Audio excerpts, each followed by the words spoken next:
È una cosa incredibile e non ci sono veramente parole che possano contenere e consolare un dolore così grande dei loro familiari. Chiesa è una piccola comunità che abbraccia le famiglie così duramente colpite, gente di montagna che ben conosce i pericoli dell'andare in montagna. Dispiace per tutti, per carità, e purtroppo si sa che è un mestiere pericoloso, ma proprio così perché cede un chiodo è proprio uno scherzo del destino. Hanno rischiato tante volte la vita proprio per salvare la vita degli altri.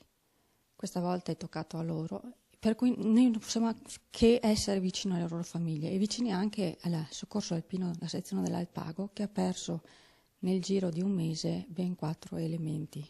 Si commuove il sindaco nel ricordare Andrea, Maudi e l'amico David.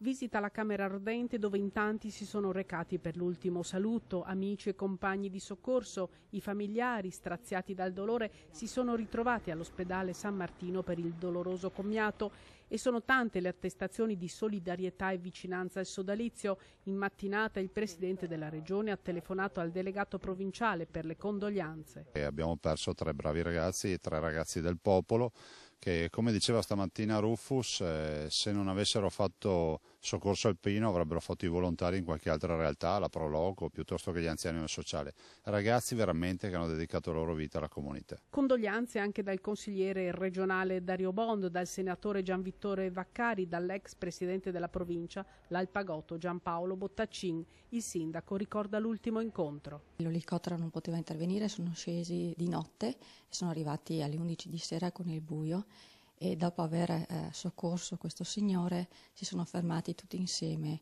tutti i ragazzi del soccorso alpino, a mangiare una pasta asciutta. Io ero lì con loro e per cui un bel ricordo.